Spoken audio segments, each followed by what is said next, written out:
This video is about how to plant Sambong. Sambong is a scented herb that can grow up to 1 to 4 meters tall and was discovered to be useful for treating urinary issues and kidney stones in a large study that included clinical testing.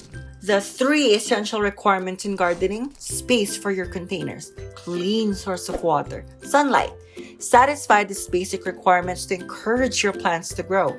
Also, consider the habits of the plant and which part of the plant is medicinally useful. There are 2 methods in growing Sambong.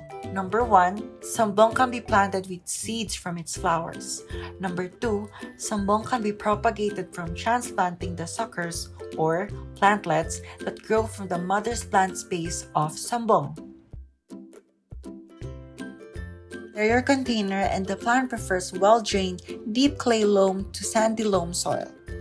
Dig around 1 to 2 inches deep in the soil of the container.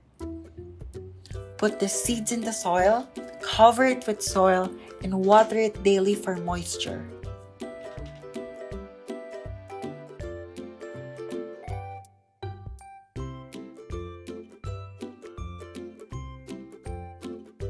Smaller plantlets of Sambongs from the mother plant space can grow suckers or plantlets and have been shown to be superior propagation materials for Sambong.